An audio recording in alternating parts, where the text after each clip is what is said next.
J'ai commencé le débat pour vous avertir, pour dire que notre société, elle est profondément polygamique. C'est-à-dire c'est dans l'ADN de notre société. Et dit, vous êtes des universitaires outre-mer. Et quand je dis c'est dans l'ADN de notre société, c'est que l'autre valeur que vous amenez n'est pas de chez nous. À chaque fois que j'assiste à un mariage où un homme signe un régime monogamique, ça devient une affaire d'État dans les deux familles. Mais je suis d'accord avec ça. Mais par contre, est-ce que... Je suis en train de vous écouter tous. J'ai l'impression que quand on parle de polygamie, on parle d'un homme avec 2 ou plusieurs femmes. Alors que la polygamie, tu peux signer la polygamie en tant que régime matrimonial et mourir avec une seule femme. Oui, non, mais en fait, on non, mais je pense que ce n'est même pas ça le problème. Maintenant, ce qui est contenu, c'est pourquoi, depuis le début du débat, on a dit l'interprétation et la pratique. Ce n'est pas le simple fait. L'interprétation ne pose pas de problème. D'abord, au départ, tu dis que la personne qui a interprété le truc l'a fait à sa faveur. Laissons la religion, laissons la tradition, prenons la loi. C'est la loi qui nous dit que dans le régime matrimonial, au niveau du régime, c'est la loi qui dit qu'on est libre, c'est-à-dire de choisir soit un régime polygamique, soit un régime monogamique. C'est vraiment un choix. Hein. Voilà. Maintenant, non, on me laisse terminer.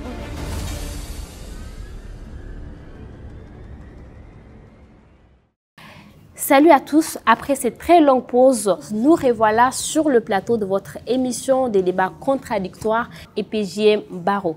Bienvenue donc à tous et à toutes. Pour ce numéro, nous vous avons réservé du lourd. Bien évidemment, on va parler ce soir d'un thème assez important, assez intéressant, les effets de la polygamie sur la société malienne.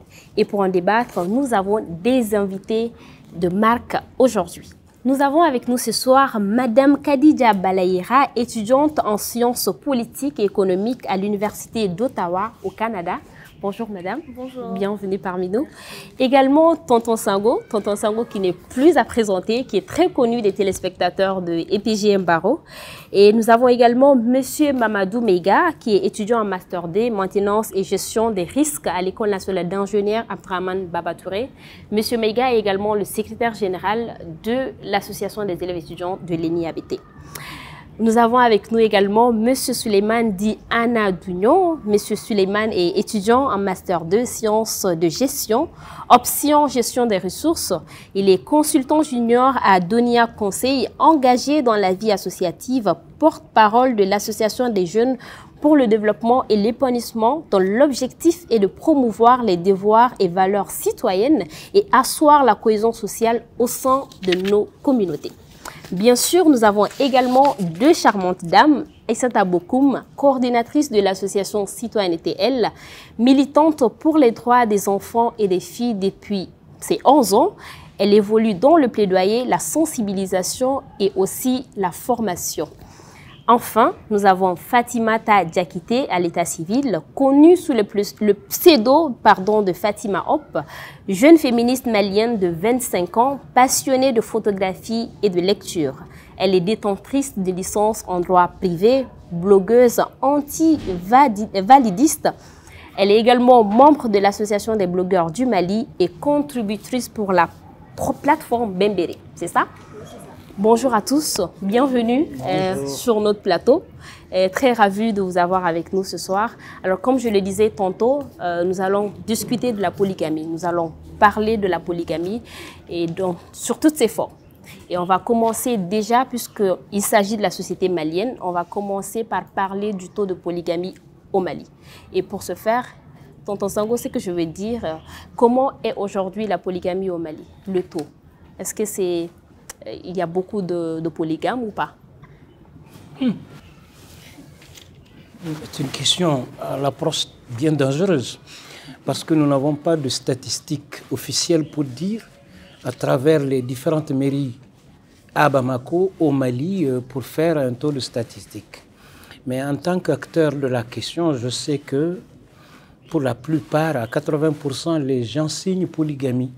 Même si derrière la tête, ils sont dans des dispositions de monogamie, ils signent pour la plupart 80% polygamie. Un mariage sur 10 ou sur 8 sont déclarés monogames. D'accord. À ce que je sache. D'accord. Alors là, on va aller un peu plus loin, les enjeux de la polygamie. Et je vais peut-être donner la parole à... Moi, je dirais que j'ai un avis assez mitigé. Parce que d'un côté, je suis pour, parce que je vois souvent des couples polygames autour de moi. Et de l'autre, je dirais que je suis contre parce que aucune femme n'aimerait partager son mari. Mais dans certaines circonstances, je crois qu'elle n'a vraiment pas le choix. Et elle est obligée de se plier aux volontés de son mari qui souhaite être polygame. Je dirais ça. D'accord. Maïga, c'est quoi ton avis, toi, par rapport à la polygamie?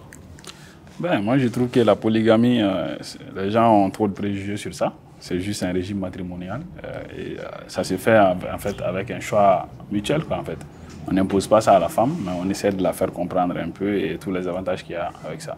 Bon, je trouve que les gens n'aiment pas trop parler de ça dans notre société, mais je pense que la polygamie en elle-même n'est pas un problème, en fait. Le problème, on le découvrira lors de ces débats. Mais la polygamie, c'est quand même une porte de sortie pour les hommes, pour éviter quand même certaines choses qui sont assez condamnées dans notre société. Donc il faut essayer de travailler avec nos réalités et non se laisser influencer par d'autres sociétés qui sont des modèles aujourd'hui pour les jeunes. Mais bon, voilà. Le débat est vraiment... On va rentrer plus en profondeur et les gens vont se rendre compte, en fait. D'accord, il n'y a pas de souci. J'ai quand même envie d'entendre votre avis également par rapport à la situation, par rapport à la polygamie.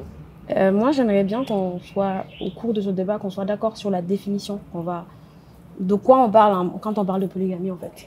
On parle de polyandrie et de polygynie, ou bien on parle uniquement de polygynie. Si c'est de parler aux yeux de la société malienne, la polygamie ici est synonyme de polygynie. Et c'est là où, pour moi, il y a un problème.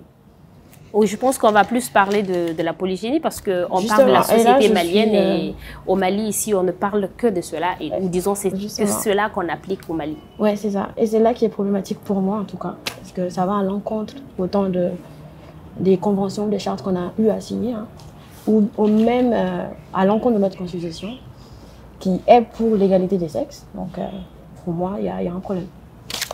Ok, d'accord. Alors, je vais donner la parole à Aïssata.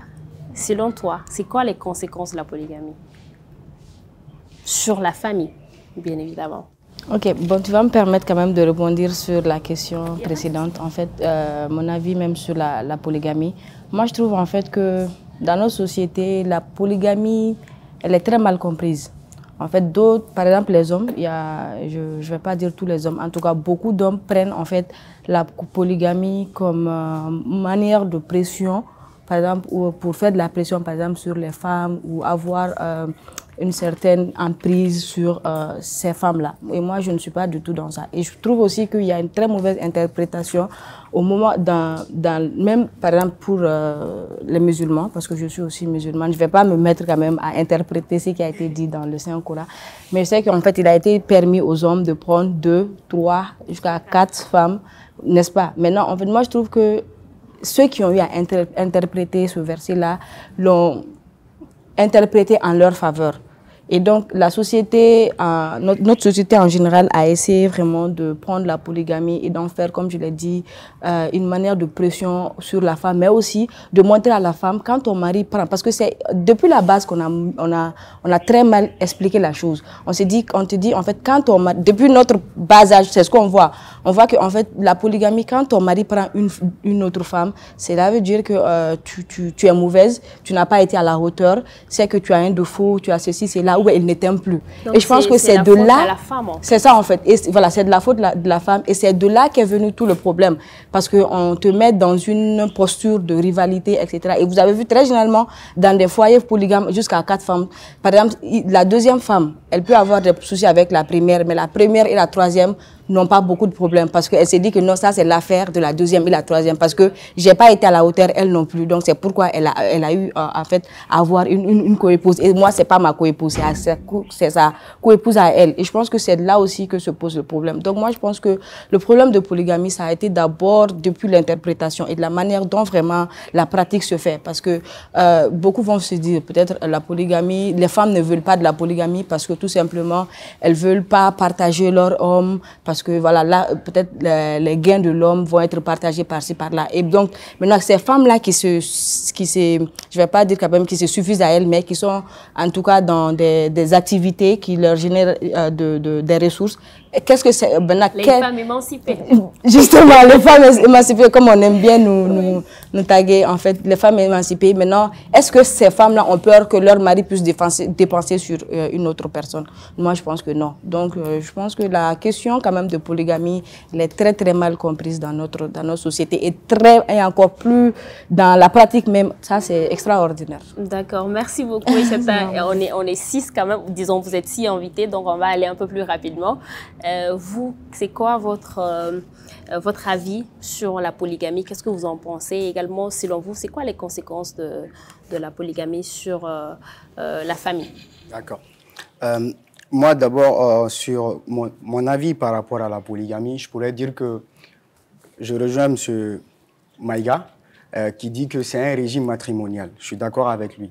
Et au-delà de ça, socialement, dans notre culture, la polygamie, elle a déjà existé depuis bien longtemps, bien avant la venue même de la religion, qui l'exige à l'homme. On pouvait constater que... Elle ne l'exige pas. Ok, donc... Elle lui offre la possibilité. Ok, c'est une possibilité. Voilà, ok, merci. Merci de l'avoir souligné. C'est agressif, hein? On va se comprendre, mais par contre... S'il vous plaît, on va venir au débat. C'est bien. Non, je suis d'accord avec toi. Parce que non, en fait, beaucoup pensent que quand tu ne pratiques pas la polygamie, c'est que les gars dînent ma dafa, en fait. Je suis d'accord avec toi. C'est bien de souligner... Je suis d'accord avec toi. C'est bien de souligner le point. Il y a certains mots qui sont... C'est un débat, souvent on peut aussi exactement en discuter comme ça. Alors, je disais que culturellement, la polygamie, elle a déjà existé dans notre société. On pouvait constater dans des familles un papa qui avait plus de 5 femmes, ou même 7 femmes, et qui avait peut-être 23 ou 25 enfants. Et l'avantage d'avoir ces enfants-là, c'était des bras valides pour la famille. Et en plus de cela, imaginez, les enfants pouvaient aider le papa dans ses activités économiques, et dans le futur, dire au papa de se mettre en retrait pour qu'eux, ils puissent prendre les devants. Et donc, en gros, moi, je ne sais pas pourquoi nous querellons sur la polygamie aujourd'hui, car c'est quelque chose qui fait partie de notre culture, et la culture, c'est l'identité de l'homme. Donc, sachant cela, je pense qu'on peut vivre avec. Mais par contre, je rejoins ma co-débattrice sur un point, exactement, sur le fait qu'elle dit qu'elle est mal comprise. Aujourd'hui, le temps a évolué et la polygamie a beaucoup de conséquences économiquement parlant. La vie n'est plus comme avant, les choses ont évolué. Prendre en charge un enfant, ça coûte énormément cher. Et comme conséquence, moi, je voulais dire que c'est les enfants qui en souffrent énormément. Donc, si on est dans une société où la femme arrive jusqu'à tuer sa coépouse ou même à faire du mal à son mari à cause de la polygamie qui est causée peut-être par la jalousie de la femme ou autre chose, ou peut-être la mauvaise gestion du mari, je trouve qu'il faut en parler, mettre les points sur les i et chercher des solutions à cela. D'accord, merci beaucoup. Alors, suite à votre intervention, j'ai envie de poser une question à Tonton Sango. Tonton Sango, alors, est-ce que il a parlé davantage en fait de la polygamie, mais avant. Aujourd'hui, je voudrais bien savoir, est-ce que les règles de la polygamie sont vraiment respectées? Je commencerai d'abord par relever le fait que j'ai affaire à un parterre d'étudiants qui ont bu aux sources étrangères et très loin de leur société. Ok. J'en suis désolé. Parce que tout ce que j'ai entendu, ce sont des idées, des paramètres et des concepts européens. Moi, je ne pense pas. Je vais te les dire parce que je les ai relevés. D'accord, tonton. On m'a dit tantôt, aucune femme ne veut partager son mari. Le mari est devenu une propriété. Aucune femme ne veut partager les revenus de son mari avec une autre. Le mariage est vu en termes d'intérêt. Et les gains partagés.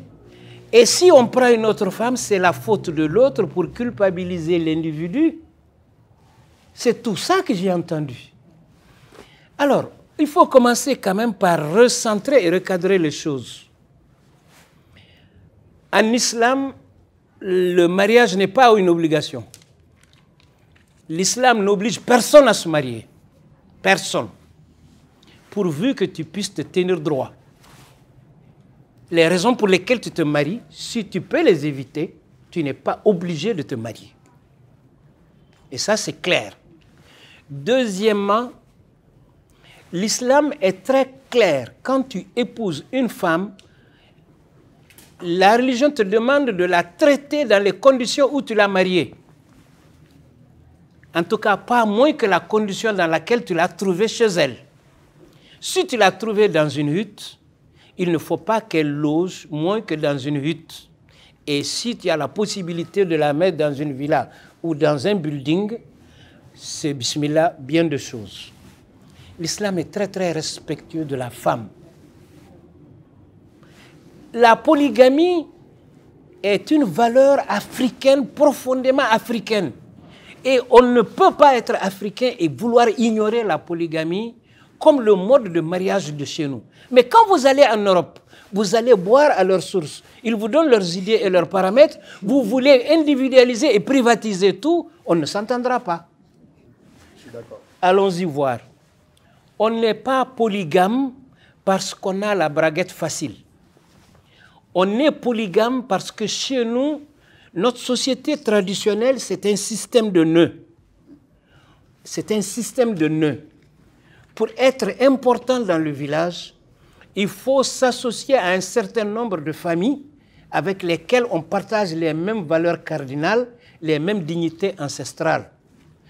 Première raison, ça a raffermi la cohésion sociale. Économiquement, comme vous l'avez dit, ça renforce la production et la productivité. Et en relation internationale, comme généralement on ne se marie pas trop que dans son village, on se marie dans les villages alentours, ça fait une relation avec les autres villages pour faire une paillasse de paix, d'entraide, de cohésion sociale, C'est ça le mode de fonctionnement de notre société. Et dans cette société, un homme qui n'a qu'une seule femme n'est pas bien perçu. Parce qu'il veut dire qu'il n'a pas une grande famille. Ça veut dire simplement où il traîne des tares, où sa famille ne partage pas beaucoup de valeurs dans le milieu. C'est beaucoup de choses. Maintenant, les conséquences, il y en a. Quand on dit conséquences, c'est des mauvaises choses. Les mauvaises choses sont liées beaucoup plus aux individus qu'au régime. Il y a un régime matrimonial, vous l'avez relevé, c'est extrêmement important. La polygamie est un régime matrimonial. Mais les hommes et les femmes qui animent ce régime-là, c'est eux qui traînent les tares. Il y en a qui sont égoïstes et l'égoïsme entraîne la méchanceté. Et la méchanceté alimente le crime. C'est une démarche. Il y en a qui sont hauts d'esprit. Moi, j'appartiens à ma famille. Toi, tu appartiens à telle famille. Nos familles sont rivales en honneur et en valeur. Chacun de nous fait attention. Il ne faut pas que la faute vienne de moi. Vous vivrez en bonne intelligence. Combien de femmes polygames ont éduqué les enfants de leur coépouse? Combien de familles on partage ces valeurs et on ne sait pas dans la famille quels sont les enfants de même père et de même mère? On a éduqué les enfants dans un prisme tellement ambiant, tellement cohérent, que même les plus regardants ont des difficultés à faire la différence entre les enfants. Ça, c'est les valeurs de chez nous. Elles sont positives lorsque les hommes et les gens sont bien. Elle est négative quand les hommes deviennent méchants. Et vous ne pouvez pas parler de polygamie sans l'opposer à quelque chose d'autre. Hein? Ce que vous appelez la monogamie. Mon homme, ma maison, mon enfant, ma voiture, mon foyer. En Afrique, sans risque de me tromper, tous ceux qui ont signé polygamie ont divorcé ou ont changé de régime à 70%. Polygamie ou monogamie? Monogamie, je veux dire. Tous ceux qui ont signé monogamie en Afrique et qui vivent parmi nous là, à 70%, ils ont revisité leur régime ou ils ont divorcé. Parce que la monogamie n'est pas une chose de chez nous. Elle n'appartient pas à notre grande religion, l'islam. Notre prophète, alayhi salam, a eu 9 épouses. en tant que modèle accompli. Si on doit suivre son exemple, on doit se poser des questions. Dans son temps, c'est la guerre. Dans son temps, c'est les rivalités, c'est les razzias. Toutes les tribus avec lesquelles il s'est marié, c'est un pacte de paix et d'entente. Avant lui, son grand-père, Ibrahim alayhi salam, a eu 2 femmes. Cela veut dire que dans notre religion, et profondément, on est polygame. Et notre société est profondément polygame. C'est-à-dire, nous sommes... Je suis d'accord avec les activistes, avec les blogueurs, avec les féministes. Tonton Sango, sans pour autant vous couper la parole, on va revenir un peu à ma question. Avant de passer rapidement la parole aux autres. Est-ce que cette polygamie-là aujourd'hui pratiquée de la meilleure des manières, en fait? Est-ce que les règles sont respectées? Les gens ont changé, les époques ont changé. La société est devenue plus matérialiste, plus mercantile. Aujourd'hui, la valeur de l'individu, ce n'est plus sa naissance, ce n'est plus son origine, ce n'est plus les richesses qu'il a possédées, mais c'est la valeur argent qui détermine la valeur de l'individu. La société d'hier est fondamentalement différente de celle d'aujourd'hui. Donc la polygamie peut ne plus être vraiment la bonne chose, une bonne chose pour la société d'aujourd'hui. Mais la monogamie ne s'adapte pas à tout le monde aussi. Si c'est la valeur argent qui détermine la qualité, la grandeur et la valeur de l'homme, tout le monde n'a pas cet argent-là. C'est le Dieu argent-là qui a modifié les rapports. Moi, je n'ai pas très bien compris en fait. Je me permets de vous couper. Allez-y. Vous avez dit que la monogamie n'est pas... Tout le monde n'a pas cet argent-là. Je ne comprends pas en fait. Parce que pour moi, un foyer polygame, c'est ce qui demande plus de ressources qu'un foyer monogame. Je n'ai pas parce que je suis pour la monogamie. Hein. D'ailleurs, je ne vais pas donner mon avis sur ce sujet-là. C'est pour comprendre en fait où vous voulez en venir. Vous dites, est-ce que vous pensez que le foyer polygame a besoin de plus de ressources que le foyer monogame? Malheureusement, ma chère, c'est là qu'on se trompe. Dans la polygamie, il s'agit de mutualiser des efforts. Il s'agit d'une mise en commun de ressources. Des ressources de qui et de qui? Des femmes, de la famille, des familles. Et il s'agit de mutualiser les ressources des familles. Moi, 4 femmes, je suis agriculteur. Pour cultiver mon champ, nous avons des cultures, des valeurs de tradition chez nous. Le jour où on cultive mon champ, branchi de baies, c'est toutes vos familles qui viennent me secourir pour cultiver mon champ. Quelle que soit l'activité que je fais, je suis assisté par l'ensemble des familles avec lesquelles je me suis marié. C'est une mutualisation de l'effort. Est-ce que vous comprenez ce que je veux dire? Je veux juste ce n'est pas l'argent. C'est pas l'argent ici. J'aimerais juste préciser, je comprends encore plus où vous voulez en venir. Quand vous dites que ces belles familles-là viennent aider le champ du chef de famille, on est bien d'accord?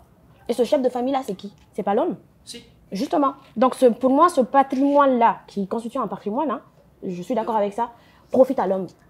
Parce que la vie des femmes, jusque-là, dans cette... Non, la vie des femmes, dans cette histoire-là... S'il vous plaît. Historiquement, on n'arrive pas grand-chose. On n'est pas allé au bout et en profondeur dans le débat. On n'est pas allé au bout et en profondeur. Chacun a sa part dans la récolte. Quand il y a... Oh, c'est terrible, c'est extrêmement intéressant. Non, mais moi, je voulais vous poser une question. Quand vous parlez d'avis de la femme, il s'agit de quoi? Ce que les femmes pensent de la polygamie de façon générale depuis... C'était notre débat. La femme n'a jamais été pour la polygamie, depuis que le monde est monde. Ah bah justement. Non, on ne posera pas ça parce que c'est un vrai faux problème. Ah bon, justement? Non. Pourquoi on est là? On est combien de femmes ici? Ça revient aux deux, parce que même le mariage, le choix du mariage d'abord. C'est depuis que vous êtes partis à l'école. Il y a un consentement en fait. C'est depuis que vous êtes partis à l'école qu'à la maison on vous demande ni. Il y a un consentement qui est demandé en fait pour le mariage. Et ça, c'est pas une question d'école, c'est la religion qui le dit en fait. Musulmane. Oui. Ajoute ça. Oui, et j'ai dit depuis le début du débat que je suis musulmane. Oui, j'ai compris ça. Je ne peux parler que dans ce sens-là. Oui, moi, j'ai compris. D'accord, donc on va avancer, s'il vous plaît. Voilà, on va avancer. On est dans un connect. Alors, moi, je comprends juste que... Alors, j'ai compris en fait que ce n'est pas la polygamie peut-être qui a un problème, mais c'est l'interprétation de la chose. Maintenant, si une chose est mal interprétée ou même mal pratiquée dans notre société, elle devient catastrophe. Elle devient catastrophe. Et la catastrophe, qu'est-ce qu'on fait avec? C'est les gens, c'est le comportement, c'est le changement de comportement. Et ça, c'est des valeurs éducationnelles de base. Et moi, je trouve que en fait, la polygamie, monogamie, en fait, c'est des choix. Moi, je suis juste contre le fait qu'on puisse imposer un choix de régime à une personne. Parce que très généralement, dans notre société, même l'autre jour, en fait, je discutais avec une cousine qui est mère. Elle me dit en fait qu'il y a un homme et sa femme, avec la famille, ils étaient là. On leur a demandé en fait le régime matrimonial. Ils ont dit monogamie. Et la famille, les parrains du monsieur et les parrains de la dame sont partis laisser les deux à la mairie. Parce que la société elle-même t'impose quelque chose. Elle est contre. Donc, par exemple, elle se dit, c'est votre affaire à vous. Moi, je m'en lave les mains. C'est ça, en fait. Je peux souligner un point. S'il vous plaît. Je suis en train de vous écouter tous. J'ai l'impression que quand on parle de polygamie, on parle d'un homme avec 2 ou plusieurs femmes. Alors que la polygamie, tu peux signer la polygamie en tant que régime matrimonial et mourir avec une seule femme. Oui, non, mais en fait, on parle de on va le laisser terminer. Signer sur le papier, mais là où il y a beaucoup de femmes, je pense que le débat... Fatima, on va le laisser terminer. Juste après, je vous donne la parole. Justement, je reviens sur le fait que vous avez dit que... Il faut qu'on s'écoute, en fait, sinon les gens ne vont rien comprendre. Allez-y. Vous dites que c'est un consentement et qu'on doit obliger personne. Et aujourd'hui, on constate qu'il y a des mariages en centaines à Bamako, des femmes acceptent de signer la polygamie avec leur mari. Moi, je pense que si tu as discuté de ça avec ton fiancé ensemble et qu'à la mairie, vous signez la polygamie, tu n'as pas à te plaindre dehors. Mais je pense que ce n'est pas cohérent. Et aujourd'hui, mon père a signé la polygamie. Les frères de mon père ont signé la polygamie.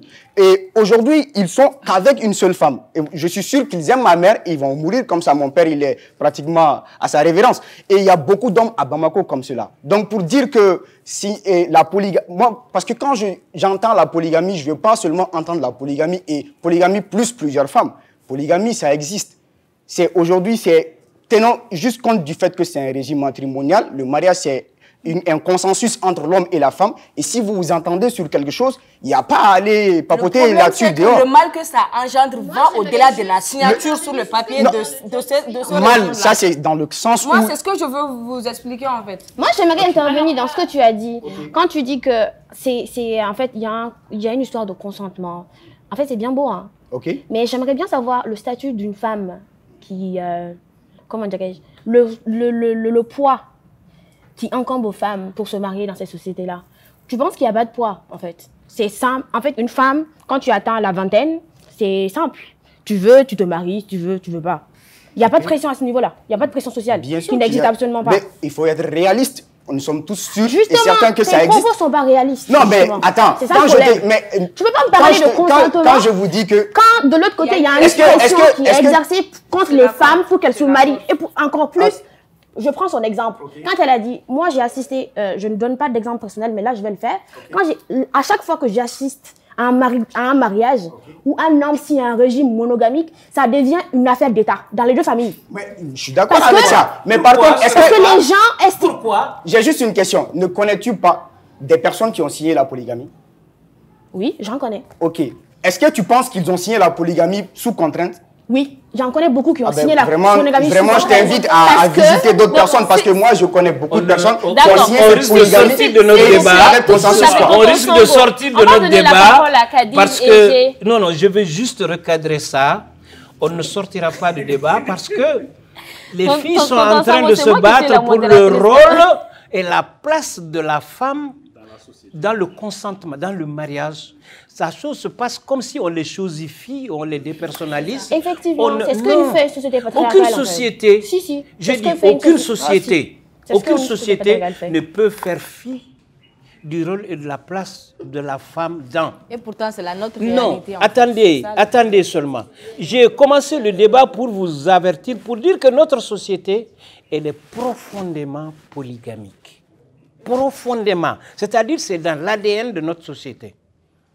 Et dit, vous êtes des universitaires outre-mer. Et quand je dis c'est dans l'ADN de notre société, l'autre valeur que vous amenez n'est pas de chez nous. Les cultures évoluent. C'est en cela qu'elles vivent, elles existent. Dès qu'une culture cesse d'être poreuse, elle va mourir. Elle va évoluer. Mais il y a que l'ADN, la charpente d'une maison ne change pas si tu ne la casses pas. D'accord. Merci beaucoup, Tonton Sango. J'ai envie de poser une question à Kadi, s'il vous plaît. On va essayer d'avancer. Alors, j'aurais compris en fait que vous êtes un peu à cheval entre la polygamie et la monogamie. Genre, vous êtes soit pour ou pas totalement pour, mais pas contre également.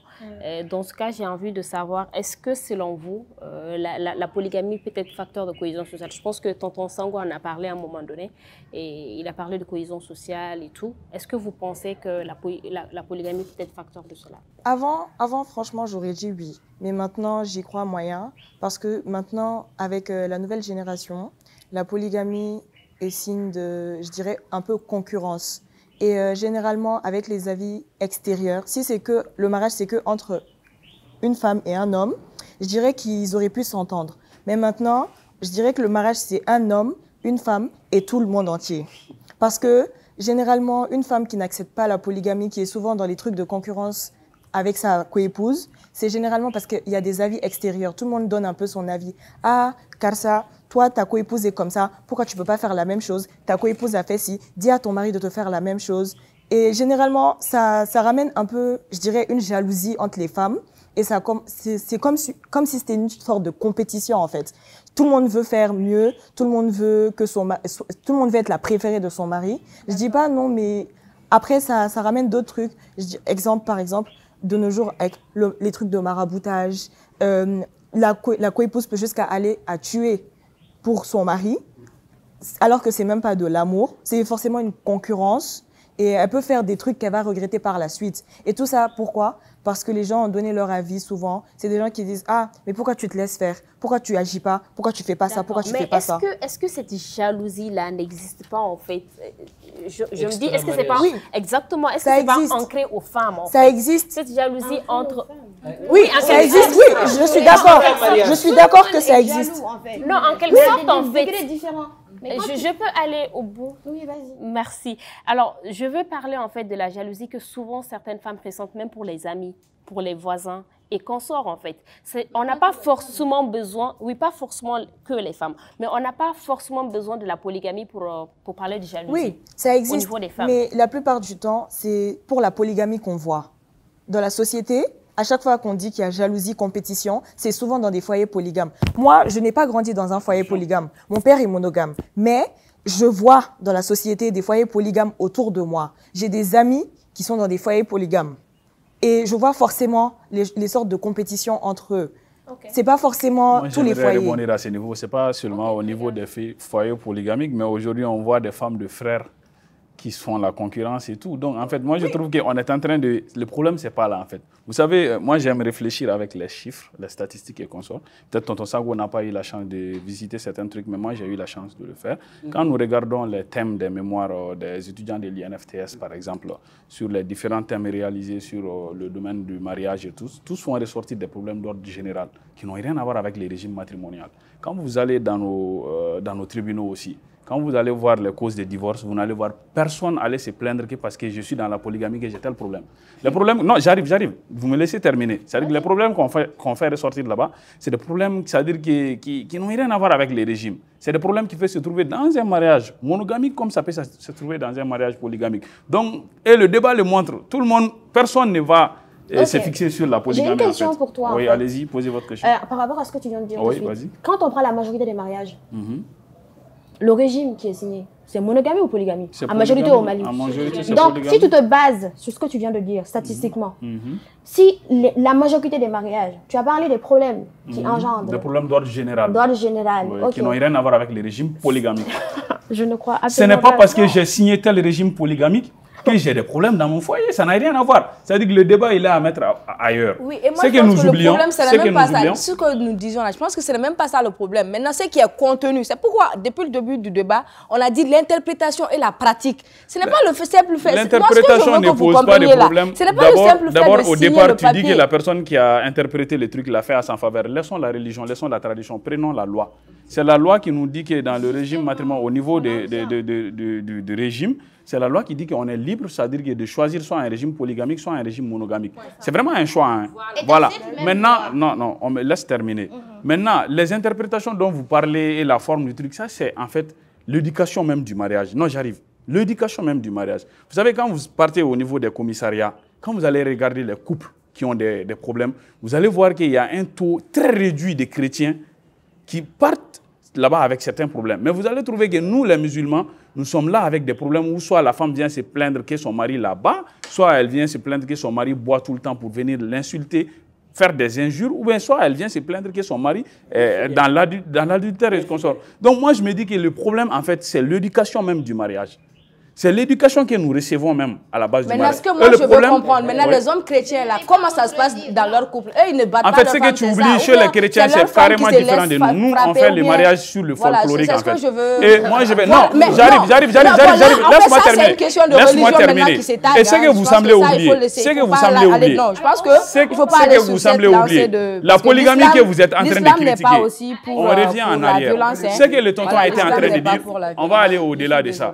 La polygamie dont on parlait, ce n'était pas juste une question d'avoir des bras valides ou bien une mutualisation seulement. Mais comme il l'a dit, c'était un brassage en fait, qui permettait une certaine cohésion sociale. Parce qu'avant, ta première femme, elle pouvait être le choix de ton père. La deuxième, un de tes oncles maternels. Et la troisième, ça pouvait être choisi soit dans une famille la plus démunie, ou bien comme tonton l'a dit, avec une famille qui a une certaine notoriété.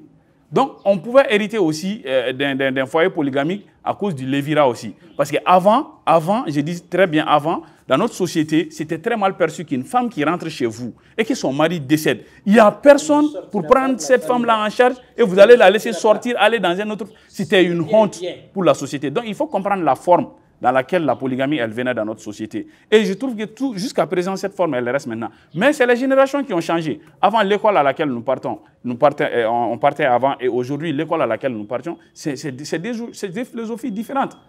Donc maintenant, nous nous trouvons, c'est-à-dire à cheval entre vraiment... Il me plaît de rebondir ici. S'il te plaît, fais-moi la motion ici.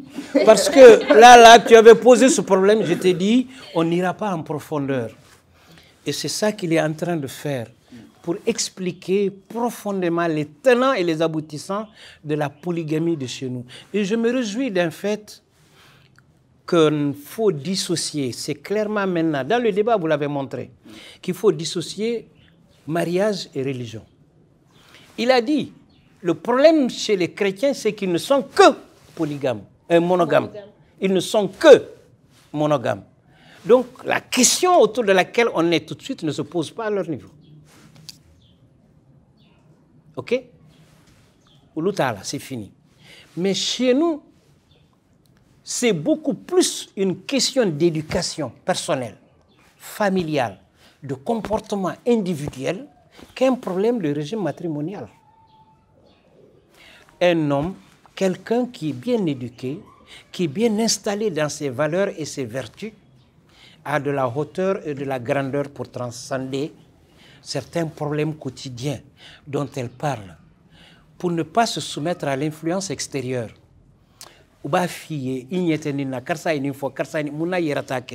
Mais toi, tu es installé déjà, tu es équilibré et tu es bien installé. C'est une question d'éducation. C'est une question d'éducation, beaucoup plus une question d'éducation qu'une question liée à la polygamie. Ce régime-là, il est de chez nous. Hein. C'est-à-dire que c'est la forme choisie qui fait partie de notre ADN pour plusieurs raisons. Qu'on a évoqué ça et là, on peut trouver d'autres raisons pour les évoquer. Et il y a plusieurs raisons aussi qui nous amènent à la polygamie, comme le lévira dont tu venais de parler. Et il y a d'autres choses aussi. Hein. On s'est marié aux femmes de tes frères décédés. On s'est marié aux femmes de vos amis intimes pour garder leurs enfants. On s'est bon, tout ça, c'est des choix. C'est des choix. Des Moi, choix. mon problème, c'est juste là, le choix. Je ne suis absolument pas d'accord avec ça. Quand ils acceptent. Non, quand on parle de la société d'avant, on ne peut pas parler de choix. Désolée, je ne peux pas. Je suis pas d'accord avec ça. Il y a des femmes qui n'ont pas accepté qu'elles soient remariées à tel frère, elles sortent. Donc elles ont le choix, on les impose pas. Ce choix ne se... Elles sont majoritaires ou minoritaires. Ces femmes qui n'acceptent pas aussi sont taxées d'autres choses. Oui, mais toi, que tu acceptes ça ou que tu ne l'acceptes pas ne change pas la chose. C'est ton avis par rapport à une question. Moi, je ne suis pas... Tu dis, tu n'es pas d'accord. Oui, c'est ton libre arbitre et c'est ton droit. Ça n'empêche pas la chose d'être. Vous venez de dire tout de suite qu'un homme, ça faisait partie de notre culture. Ça faisait partie, la polygamie, ça faisait partie de la grandeur. Ça ne faisait pas, hein. Ça fait toujours. Ça l'est. Non, ne conjugue pas au passé. Ok, je conjugue au présent. Ça fait toujours partie des valeurs. Mais comme tu le mets, voilà. Justement, j'estime que quelqu'un qui veut correspondre à ces valeurs et que la société projette va aller dans cela. Et c'est dire, on va pour autant dire que c'est un choix qu'il a fait. C'est un choix. Mais Fatima, alors je vois clairement que vous êtes contre la polygamie. On va dire ça comme ça. Non, je ne suis pas contre. Je rectifie ça. D'accord. Okay. Pour moi, je vais pas donner mon avis sur la polygamie. J'ai quand même envie de vous poser une question. Est-ce que vous pensez qu'en fait la polygamie n'a aucun avantage? Non, je n'ai justement. C'est une question. Moi, j'estime que la polygamie a beaucoup d'avantages, surtout pour l'homme, justement. Mais pas pour la position. Mais pas pour la femme. Elle est minime. Mais elle existe. Et il y a beaucoup de choses qui sont bien, il y a beaucoup de choses on peut, si on se base sur le fait. Mais alors en cas, alors je prends un exemple. Tonton Sango, s'il vous plaît, je prends un exemple. Fatima, en cas d'infertilité, par exemple, dans un foyer, est-ce que vous pensez que la polygamie n'est pas vraiment la solution? Aux côtés de la femme, bien sûr, je parle d'infertilité au niveau de la femme. Est-ce que vous pensez que la polygamie n'est pas une solution en ce moment précis-là? Que l'infidélité de l'homme. Allez voir ailleurs. Je pose cette question. En fait, là, vous prenez un exemple qui est assez extrême. Hein? Non, qui est extrême pour aller dans le sens de la polygamie. Mais je vais quand même y répondre. On se marie pour faire des enfants, obligatoirement. Ah oui. Ça c'est. Ah je suis désolé. Si tu te maries pour ne pas fructifier. En fait, c'est ce qui montre en réalité ce que moi et Tonton Sango on avait dit en fait. Voici, c'est une vision. Parce qu'en réalité, dans notre société, vraiment avoir des enfants, c'est une valeur, c'est une fierté. Donc il faut ramener le débat. Parce que ce que Hop est en train d'oublier, justement, ce que Hop est en train d'oublier, c'est que nous sommes dans la société malienne. Nous ne sommes pas dans une société où on est libre de ne pas avoir des enfants. On n'est pas dans une société pareille comme ça. Nous sommes pour la satisfaction humaine. Le fait de voir ton enfant. Non, mais c'est inimaginable. Tu peux me dire. Alors, c'est pas ça le débat. Non, c'est pas ça le débat. Moi, je parle juste. Non, il faut prescrire ça. S'il vous plaît. S'il vous plaît. Alors, on a dû calmer le débat. On va donc continuer. Et là, je vais directement poser une question à Tonton Sango. C'est de savoir, en fait, est-ce qu'on peut aimer deux femmes à la fois, disons? Est-ce qu'on peut aimer deux femmes à la fois? Pour moi, la question est mal posée dans le cadre du mariage en société traditionnelle. Chez nous, ici en Afrique, généralement, tu ne connais pas ton épouse avant de la marier. C'est des familles qui se marient, c'est des valeurs qu'on combine, c'est des familles qu'on rapproche. C'est telle famille et telle famille qui partagent les mêmes dignités, les mêmes valeurs. C'est le père qui va demander à l'autre famille, je veux ça pour moi. Peut-être que sans dire à quel enfant on donne. Donc c'est ça. Et le mari ne connaissait pas sa femme. Il n'existe donc pas d'amour près entre eux. Ce qui va s'établir entre eux, c'est l'habitude de vivre. Ils vont commencer à se regarder, à se connaître, à se pratiquer. Et plus ils sont ensemble, plus ils vont s'aimer. Plus ils vont être ensemble, plus ils vont avoir l'habitude de vivre. Et l'habitude de vivre est plus forte que l'amour. Et c'est seule l'absence qui détruit l'amour. Moi, je voudrais juste savoir, en fait, si aujourd'hui, dans nos familles polygames, dans les mariages polygames, est-ce que les hommes sont vraiment équitables entre les deux femmes? Est-ce qu'ils sont... Naturellement, non.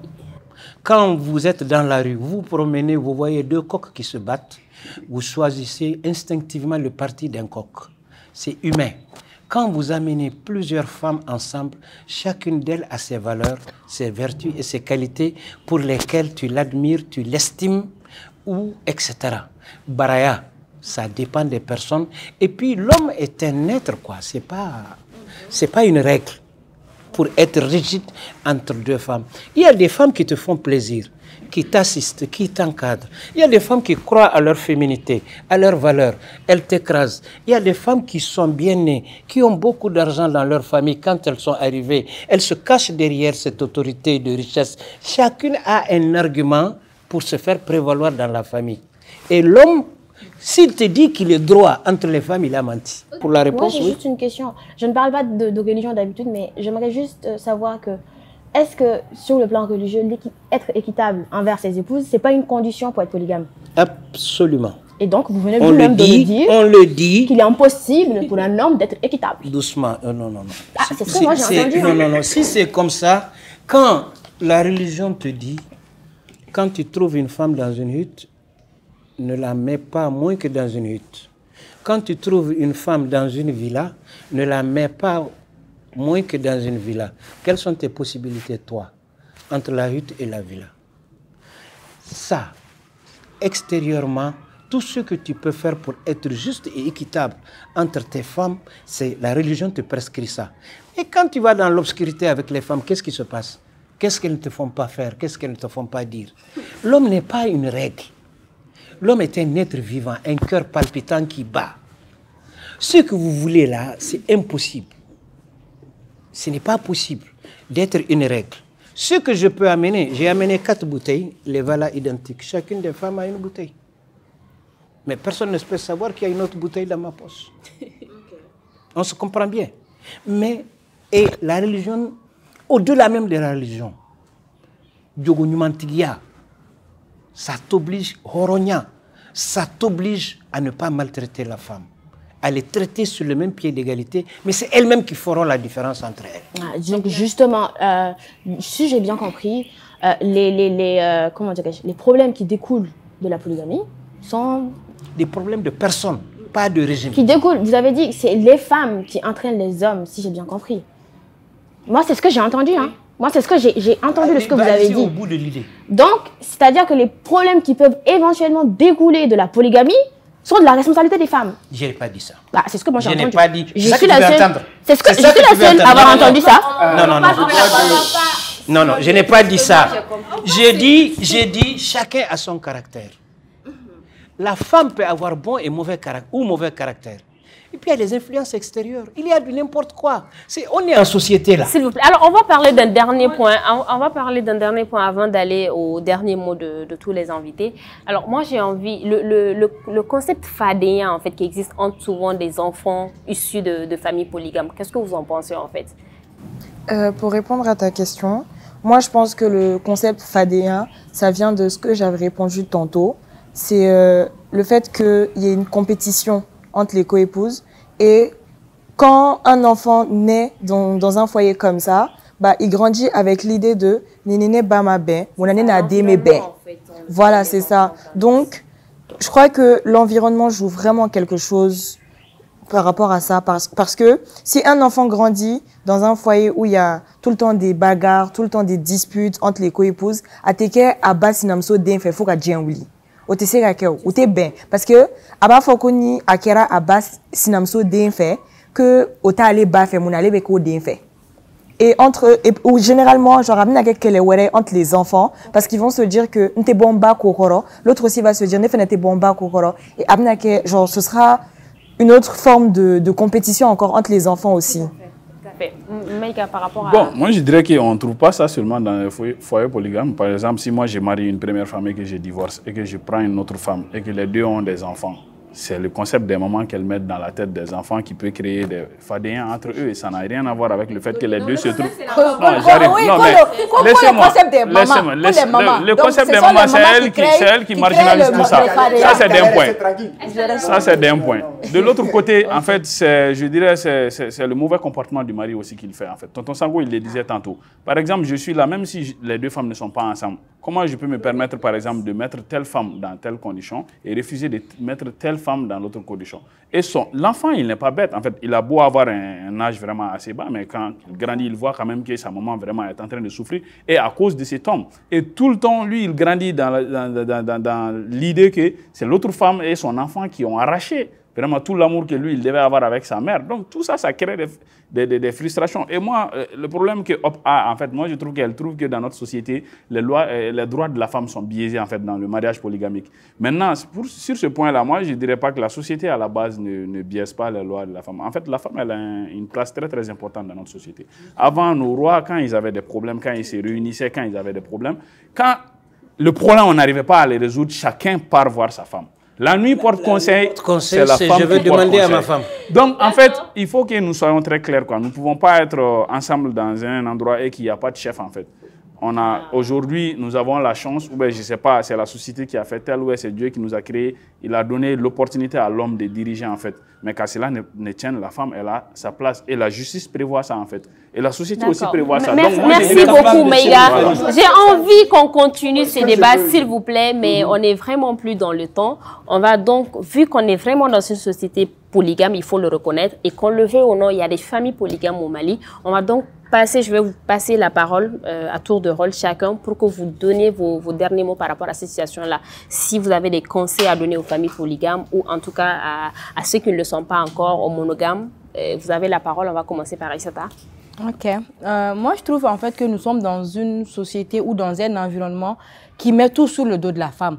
Parce que même dans les exemples qu'on prend, en fait, c'est toujours ces détails-là sur la femme. Vous avez parlé de fadéa. Le fadéa, ça veut dire quoi? Né fadé. C'est la société qui l'a créé. C'est un mot de la société, en fait. Né badé, ni né badé, ça veut dire l'enfant de ma maman. Et c'est la société qui l'a créé comme ça et qui crée ces rivalités. Mais si on part taguer ça à les femmes, moi, je ne suis pas pour. Maintenant, peut-être, tonton a parlé un moment du prophète, paix et salut sur lui, le prophète de l'islam, Mohammed. En fait, il a marié jusqu'à 9 femmes, je pense, il a dit. Mais le prophète, ce qu'on oublie de dire aux gens très souvent, c'est que le prophète est resté polygame à Khadija jusqu'à son décès. Monogame, disons. Voilà, monogame avec elle jusqu'à son décès. Maintenant, les autres circonstances de la vie, en fait, il s'est marié à d'autres femmes. Et donc, en fait, mais lui, on demande de prendre exemple sur le prophète. Est-ce que nos hommes d'aujourd'hui prennent exemple sur le prophète? Même qu'il est mort, polygame, il faut savoir qu'il a certifié qu'il aime Aïcha. Et le mariage de Fatima. Vous aurez la parole tout à l'heure pour vos derniers mots. Et aussi, qu'on puisse comprendre quelque chose, c'est que ce n'est pas parce que dans le débat aussi, ça a été dit que les femmes se font influencer par leurs amis pour dire il faut aussi savoir qu'il y a des hommes qui prennent d'autres femmes tout simplement parce que la société ou bien les amis ont des influences sur eux. Par exemple, on a pris l'exemple des parents qui ont abandonné leurs enfants parce qu'ils ont choisi la monogamie. Donc, ce n'est pas seulement les femmes qui sont influençables, c'est tout le monde. Et moi, je voudrais juste qu'on comprenne que la polygamie, monogamie, moi-même, je n'impose ni la polygamie ni la monogamie à aucune personne. Moi, je fais mon choix personnel et j'accepte toute personne quel que soit son régime. Si cette personne décide d'être monogame, ça ne gâte rien dans notre relation. Et vice-versa, si la personne aussi décide d'être monogame et disons polygame, ça ne gâte rien dans nos relations. Moi, je n'impose. Moi, je suis juste contre le fait qu'on puisse, dans une société, imposer quelque chose à une personne parce que tout simplement, elle est femme. On doit lui imposer ceci, cela. Moi, je suis contre cela. Et aussi, pour finir, je dirais, comme tonton l'a dit, l'homme n'est pas une règle et la femme non plus n'est une règle. Voilà. Merci beaucoup, Aïssata. Oui, Suleiman. Alors, moi, je vais d'abord souligner un point. Les femmes, quand vous dites que la société vous montre pression et que chacun a le droit de faire son choix, il faut savoir que le choix est influencé par l'éducation, par l'environnement, par tout ce que nous avons vécu dans le monde. Et si vous décidez de faire votre choix, il faut assumer. Dans le sens où vous devriez savoir que quand je fais le choix, je ne me conforme pas à la règle. Et si vous ne vous conformez pas à la règle, il faut savoir que c'est clair et net que les gens vont vous pousser à bout. Mais vu que c'est votre choix, tenez-vous à cela. C'est ce que je voulais ajouter. Et par ailleurs, rappelez qu'aujourd'hui, le monde, c'est comme une grande salle où se retrouvent noir, blanc, rouge, bleu. Et le brassage existe quoi. La culture de l'Europe peut se retrouver en Afrique à travers la télé, à travers les réseaux sociaux et tout. Et donc, c'est tout à fait normal que nous évoluions avec le temps. La polygamie d'avant n'est pas la polygamie d'aujourd'hui. Et tout homme, il faut comprendre que nous vivons dans un monde capitaliste. Avant de prendre une deuxième femme ou avant de t'engager à prendre une troisième femme, sache que même avant de marier une femme, sache que le mariage a ses règles et elle doit être respectée. Et je lance un message aux futurs papas de préparer leurs futurs enfants hommes à affronter la polyandrie parce que c'est quelque chose qui est réel. Même si elle n'est pas en Afrique, dans notre pays, le Mali, c'est quelque chose qui est réel et il y a des lois qui sont votées pour cela. Donc préparez vos enfants, vu que c'est une éducation, et l'éducation et les valeurs permettront à l'enfant de savoir ce qu'il veut et ce qu'il doit faire. Merci beaucoup, Suleiman. Non, s'il vous plaît, on va vous donner la parole tout à l'heure. Oui, alors, au sortir de tout ce que j'ai entendu, je veux le dire. Le pilier de la société, c'est la femme. Elle est la seule qui enfante. Quelle que soit la grandeur ou la richesse d'un homme, il ne pourra jamais enfanter. C'est la femme qui enfante. Ça a son sens pour dire que l'équilibre de l'homme, de la famille, de la société, c'est l'équilibre de la femme. Tant que la femme n'est pas équilibrée, tant qu'elle n'a pas l'ensemble de ses moyens, il n'y a ni de bonne éducation, ni de bons services, rien de positif et de durable ne saurait se réaliser sans l'équilibre de la femme. Vous avez tantôt parlé de fadenya, mais vous n'avez pas relevé qu'il y a deux types de fadenya, le bon et le mauvais. Et quand les femmes sont mauvaises, c'est la casse. C'est la casse. Quand elles sont bonnes, on ne peut plus faire le distinguo entre les enfants. Des enfants de coépouse, personne ne sait jamais qui est leur mère. Il y a une famille où il y a une femme qui s'occupe de l'éducation de tous les enfants. Il y a une femme où il y a quelqu'un qui s'occupe de sortir le grain et le manger pour tout le monde, etc. Alors, fadenya, c'est la stimulation, positive ou négative. Nous, fadente, un frère rideau. Maintenant, quand notre famille n'a pas réalisé telle performance, avec fadenya, une famille, il faut que angatemoula. Donc, ça, c'est une éducation. Et il faut bien qu'on le retienne. J'entends bien les jeunes féministes se battre pour les droits des femmes, se battre pour la promotion, se battre pour le genre. Mais je les invite à beaucoup plus d'explications. Parce que le genre, quand on veut expliquer le genre par les droits des femmes, c'est très insuffisant comme explication du genre. C'est beaucoup d'autres choses que les hommes ne comprennent pas. Les hommes ne comprennent pas cette approche genre. On ne comprend pas ça. Les droits, etc. Mais ce que je comprends, moi, c'est que la femme est au début et à la fin. La femme, c'est... Quand elle veut que ça s'arrange, c'est arrangé. Quand elle ne veut pas, ça ne s'arrange pas. Et c'est Dieu qui lui a donné ce pouvoir, j'en ai fini. D'accord, merci beaucoup.